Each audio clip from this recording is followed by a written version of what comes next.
গত কয়েক বছরের মূল্যস্ফীতিতে লাগামহীন নিত্য প্রয়োজনীয় পণ্যের বাজার, সিন্ডিকেট মধ্যস্বত্বভোগীদের কারণে অস্থির বাজারে এখনো স্বস্তি ফেরেনি।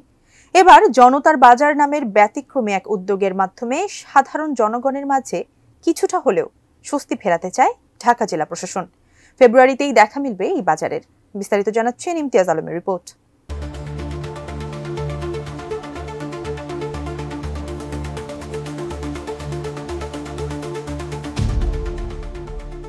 ঢাকা জেলা প্রশাসন নিত্য প্রয়োজনীয় দ্রব্যের মূল্য বৃদ্ধির নিয়ন্ত্রণ এবং জনসাধারণকে স্বস্তি প্রদানের লক্ষ্যে সাশ্রয়ী মূল্যে নিত্য প্রয়োজনীয় পণ্য সরবরাহ করতে জনতার বাজার নামক একটি ন্যায্য মূল্য বাজার চালুর ঘোষণা দিয়েছে। আগামী ফেব্রুয়ারিতেই মোহাম্মদপুরে প্রথম বাজারটি চালু হবে এবং পরবর্তীতে ঢাকা শহরের আরও 5টি স্থানে এই উদ্যোগ সম্প্রসারিত করা হবে। 4 জানুয়ারি শনিবার মোহাম্মদপুরের বেরিবাঁধ এলাকায় আয়োজিত এক মতবিনিময় সভায় এই উদ্যোগের আনুষ্ঠানিক ঘোষণা দেওয়া হয়। ঢাকা জেলা প্রশাসক তানবির আহমেদ জানান, এই প্রকল্পের মূল লক্ষ্য হল মধ্যস্বত্বভোগীদের প্রভাব দূর করে কৃষকদের সরাসরি ভোক্তাদের সঙ্গে সংযুক্ত করা এবং পণ্যের দাম স্থিতিশীল রাখা। সভায় জেলা প্রশাসক বলেন, আমাদের লক্ষ্য হল ন্যায্য মূল্য নিশ্চিত করার পাশাপাশি কৃষক ও ভোক্তাদের মধ্যে সরাসরি সম্পর্ক গড়ে তোলা। প্রাথমিকভাবে ঢাকায় 6টি বাজার স্থাপন করা হবে এবং ভবিষ্যতে এই উদ্যোগ আরও সম্প্রসারিত করার পরিকল্পনা রয়েছে। আমরা এমন একটা সিস্টেম ডেভেলপ করতে চাই, এমন একটা সিস্টেম বানাতে চাই যেটা দিয়ে এই যে গড়ে ওঠা, এই যে আপনারা যদি বলেন যে বহুল প্রচলিত একটা শব্দ সিন্ডিকেট, যাতে এখানে প্রভাব পড়ে।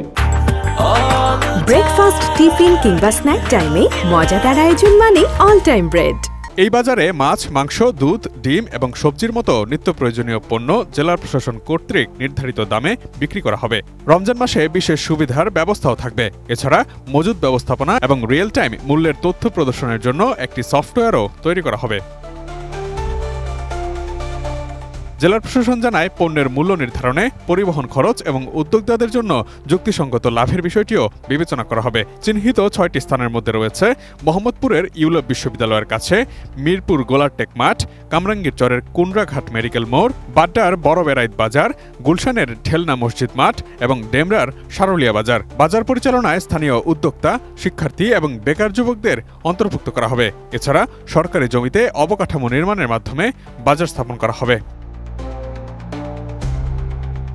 প্রকল্প বাস্তবায়নে কৃষি সম্প্রসারণ অধিদপ্তর, বাণিজ্য মন্ত্রণালয় এবং জাতীয় ভোক্তা অধিকার সংরক্ষণ অধিদপ্তর সহ সংশ্লিষ্ট সরকারি সংস্থাগুলো সহযোগিতা করবে। স্থানীয় বাসিন্দারা এই উদ্যোগকে স্বাগত জানিয়ে আশা প্রকাশ করে জানিয়েছেন, এটি নিম্ন আয়ের জনগোষ্ঠীর জন্য সহায়ক হবে। তবে ভিড় নিয়ন্ত্রণ, নিরাপত্তা এবং টেকসই বাস্তবায়নের উপর গুরুত্বারোপ করেছেন তারা। সভায় ছাত্র প্রতিনিধি ও স্থানীয় গণ্যমান্য ব্যক্তিরাও তাদের মতামত ও প্রস্তাব তুলে ধরেন।